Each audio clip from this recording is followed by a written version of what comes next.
This is the fourth year of the Rural Business Conference, and it is another sellout. Today's all about thinking about new opportunities, how we can innovate in our own businesses and embrace the change that is coming.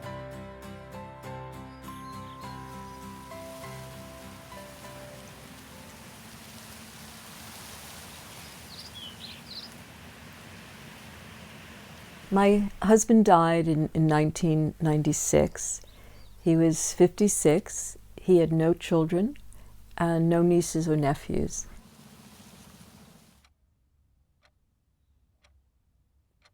Around that time, I was told the estate would have to be sold in about 2 years. Here am I, former New Yorker, no experience in this area, and with a disability that meant I can barely read, I can't use a computer, I can't do simple arithmetic. So what was an ignorant woman in this area going to do with the kind of commitment that I have to see the estate survive and thrive? This responsibility would define the next 23 years of my life and will undoubtedly dominate my future. So after trying to get a sense of stability on the estate, the next thing was to try to put together a group of like-minded people who really were committed to seeing new experiences for the estate in order for us to be able to show that there would be new opportunities that would make things secure. Lady Sondes' interest really coincided with quite a downturn in the agricultural cycle. Profitability due to grain prices was not where any of us would have liked. And Lady Sondes' aspiration was there must be a better way of looking at this business. It started really with a vertical integration aspiration to see where we might add value, and a business has been founded called Seeds Group LP, and trying to understand what ingredients we could grow for that end user did open really a whole knowledge of alternative crops that we thought we would like to look at. Echium as a possible key ingredient became a focus, and in so doing we did, through the fantastic farming team we have at Lees Court, we did really master the actual physical production of the crop, and there were very few people really in the country doing this. This production coincided with a wider appetite for the crop. It became very much a nutraceutical ingredient in baby foods in particular, and we were one of the few people who could rapidly respond to a significantly increasing demand and quite a price hike in this particular crop. And so we were able to react quickly, and we've managed to get a sufficiently large, I think, position in the Echium growing world that we do command sensible contracts which work very well for the farm and the end user. I think for us, success has looked like a very, very good crop we can grow, which complements the crop rotation almost perfectly at Lees Court. It provides brilliant break crop qualities. It's been very enhancing to the environment, and it has really helped the overall farm profitability. There's some crops we grow and trial and they're not going to be successful, but that's the purpose of the trial. So we don't really frown on that at all. I can't imagine anyone not jumping at that opportunity. Non-food crops are fascinating. There is nothing that crops really can't do. The project that we have today with the Kent Archaeological Society is really the culmination of various features on the estate that we just ourselves were curious about. So we opened up the caves. We have the glorious four-chambered Dean Hole, the burial mound. We just out of instinct and curiosity, we wanted to explore this. Amongst the finds have been 5 Bronze Age hoards very close together, which are currently with the British Museum. Lees Court has a very active education program called Learn, Lees Court Education and Research Network, and it embraces quite a number of areas of education where lots of people come to the estate to benefit from what we're doing. So we're embracing thousands of acres in this archaeological project, and over the last couple of years we've seen an enormous number of volunteer archaeologists come to the estate to help gather the information and understanding of what has gone on here. My tortoises, my pride and joy. I believe that the world of land management is so broad that whatever your particular passions are, whatever your particular interests are, you can apply and bring to it. There is an advantage to being different. I simply don't know what inside the box looks like. But with a fertile imagination, a boundless curiosity, and a strong sense of American entrepreneurship, it has turned the journey of the last 23 years really into an amazing adventure.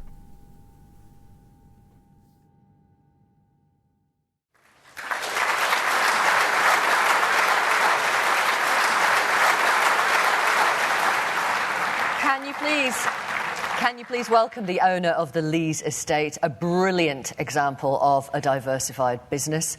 Ladies and gentlemen, Lady Sondes. Good afternoon. As was suggested in the video, we were absolutely on our knees at Lees Court after my husband's death. Having been widowed after just 6.5 weeks of marriage to my first husband, I was living my greatest fear. Legal battles were raging. We had difficulty meeting the payroll. The solicitors who had represented my husband's family for over 300 years, amongst others, thought I was totally unsuitable to take on Lees Court and did absolutely everything they could to prevent it, irrespective of it being my husband's wish. Then and now, the only way forward was to see Lees Court, one spanning 85,000 acres, secure and flourish. With no depth of knowledge or experience in any area, my principal role is to create or facilitate new ideas and opportunities. I believe our greatest strength is our diversification. Led by Rodri, I found that once you have a stable team that is alive to new ideas and believe in the ability to deliver them, it becomes easier to build on. We've expanded to 7 enterprises. However, not all are even intended to be profitable. The whole is greater than the parts. And I believe we have created for me a paradise. I'd like to rifle through 6 of them and then focus on the opportunities of non-food crops. We start with archaeology. After years of consulting the Kent Archaeological Society concerning existing features at Lees Court, becoming a patron, I was approached to embark on a project which will cover the entire estate, may become the largest of its kind, and will run in excess of 15 years. It's a little hard to get my head around finding an object from 250,000 years BC, which would have been made by a Neanderthal man, in my backyard.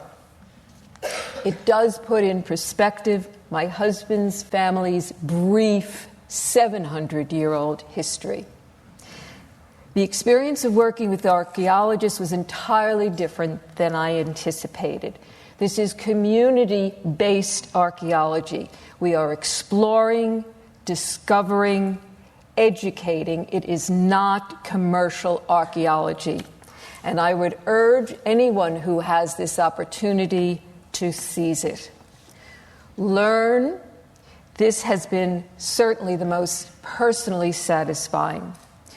We have welcomed many groups to Lees Court, and these would include those with disabilities, disadvantaged, schools, universities, literally hundreds of farmers and others curious about our work, and now, in addition, masses more archaeological volunteers. Maritime. What a surprise, this very unusual ownership of the Swale Estuary and Faversham and Orr creeks. It is all mud. All 4,200 acres fall below the mean high water mark. For centuries, the estate has had little involvement in this area.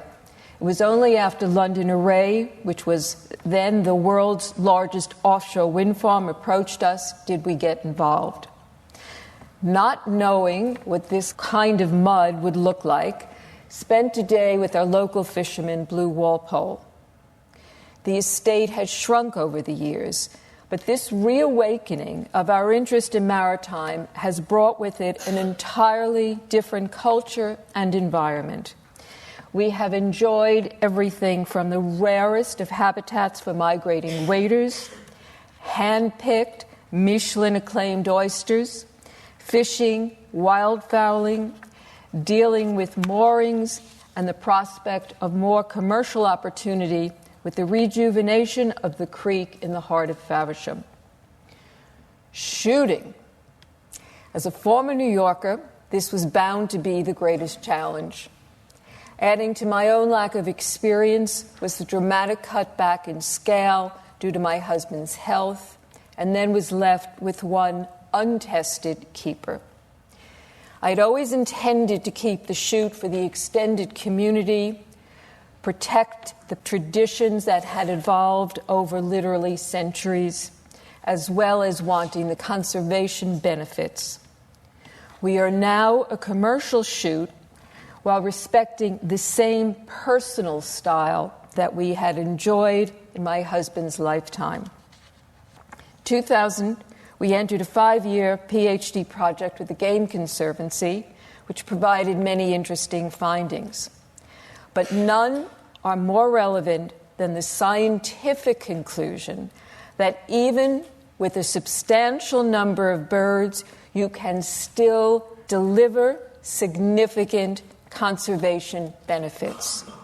2013, we won bronze in the Purdy Awards. I passionately hope to see the role of responsible game shooting not only secure, but deservedly respected as a key component of environmental enhancement. My tortoises. You've only seen a handful of tortoises in the video. About 5 years ago, we decided to breed them to create a small business.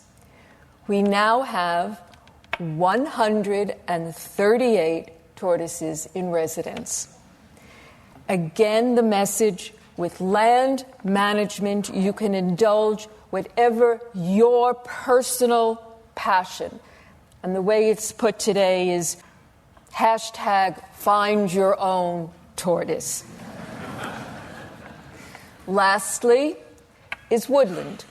We've been very proactive in recent years, and due to our reputation, we were approached by Dr. David Hurling to support progressive research to bring back disease-resistant elm to Britain. We started with an initial trial site and organized and hosted an international conference at Lees Court. This has expanded to a network of trials throughout the UK, and given our partners, we feel optimistic that the elm will once again grace our landscape. Now, non-food crops, never more important than today. As has been said, farmers face difficult challenges of meeting increasing demands on our land, increasing food production, while reducing our carbon footprint. We are public enemy number one for climate activists. I believe these crops can help these challenge and create new opportunities. Farmers want to farm. Behind me are some of our crops that we have used in the 4 key areas. That would be pharmaceutical, nutraceutical, biofuels, and industrial. Although we're capable of producing high yields and have regularly been on top of the Stratton-Parker wheat yield tables, we started to look at new opportunities for additional income. In 2003, we grew our first crop of Echium, which was under contract for seed multiplication. We've become a key developer in the crop's performance, and due to our creative agronomist, Charles Island, and Will Gemmell, head of farming at S&P, we now use 40% less nitrogen, and yet our yields have increased by 20%. I'm told we've become a top grower. We grow these crops for their oil profile. As an example, Echium oil is high in stearidonic acid and an excellent source of omega-3. The most interesting dimension for me has been the aspect of R&D. So working with the scientist, Professor Keith Coupland, who has worked on the greatest number of lipid oil-based patents, of which I'm extremely proud to say our patent is one. The crops can be very difficult to source, coming as far as New Zealand, and as few as 28 seeds. The seeds are then grown in individually irrigated pots in our polytunnel. They grow well and demonstrate interesting oil properties. They'll then progress to an outdoor trial plot and ultimately to field scale. In addition to Echium, now we are focusing on 5 other oil-rich crops. This journey has taken me as far as being an agricultural advisor to the United Nations Office of Partnerships in New York. These are our findings.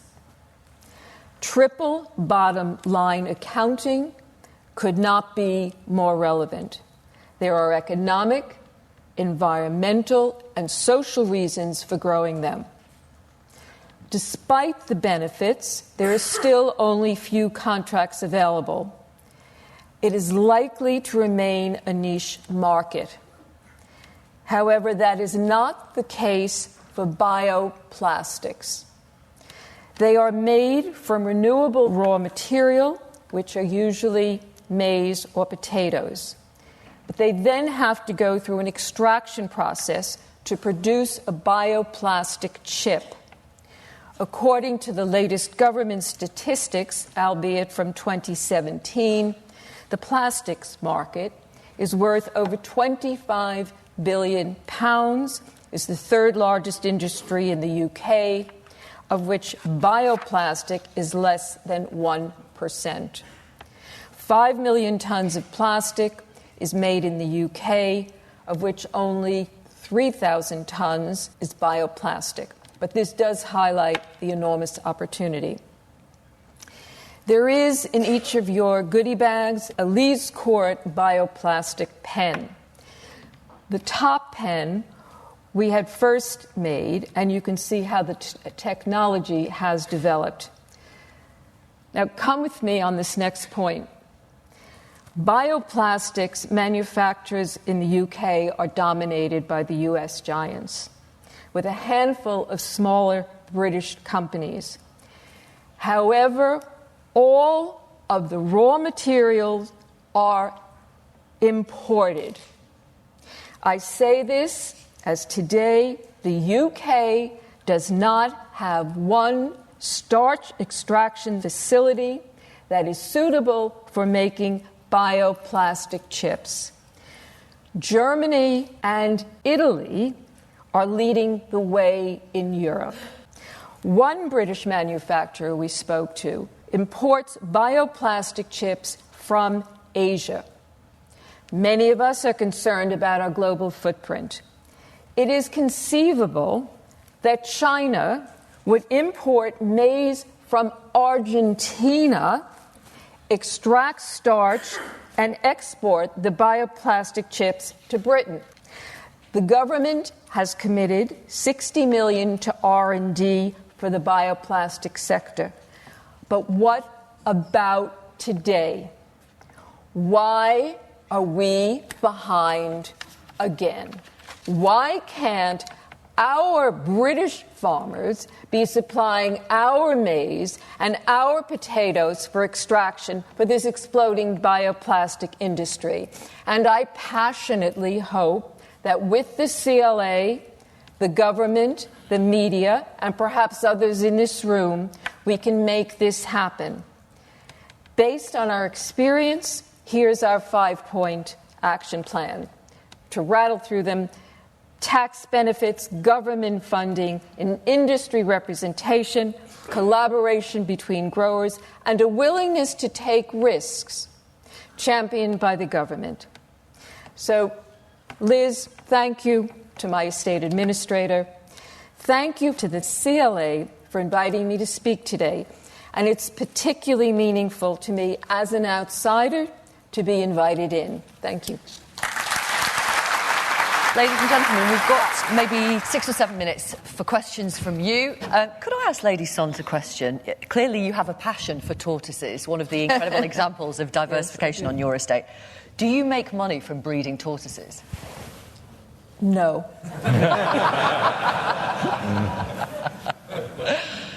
You just do it because you love it? No, we particularly made a small business. You get very attached. I know it's hard to imagine getting attached to 100 and some 38, but yeah. So we haven't, to be perfectly honest, we haven't made every effort to move them on. We could. I'd like to think, Victoria, we do better at other businesses than we do at tortoise breeding. It wouldn't be a fair way of saying, is that a viable business? Because we just.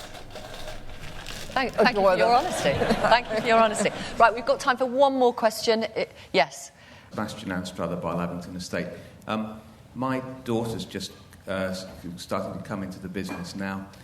I'm also chairman of CLA Sussex, and I'm finding it very difficult to find women to come onto the CLA committee. So my question to Lady Sondes is, what more can we do to support women in our industry in terms of succession planning within our own families and businesses, and more widely? How can we help women to be an equal part of what we do? I think to draw a woman or a young person, you need to begin to appreciate that land managing and farming, you don't have to be stuck in a box. It's an area that you can be creative, you can be innovative. As far as boys' toys, it just doesn't get much better. It can take you all over the world. It is, I think if we show it, for at least what I've experienced, why it's one of the reasons that I went with some of the softer messages and more personal messages, I think it will attract more people. Very often a farmer or a landowner is many generations. That was my point about being someone who is atypical. So for me, this has been a remarkable, it's been an adventure, it's been a romantic adventure, it's been an opportunity to have bad businesses like tortoise breeding, but if you can do almost not whatever you want to do, but you can do so much with it. So whatever your daughter's, her interests are, her passions, to see this area as an opportunity. It's not all bottom line, which was, again, a point that was very deliberately made. You can see we do all kinds of things. They're not all profit centers. But I think that's in part the first message is for us all to experience and to see what land management can be. So someone like your daughter would welcome it. I'm certainly personally very happy to chat with her, but I think in a broader picture, that really is the nub of what my personal experience and message would be.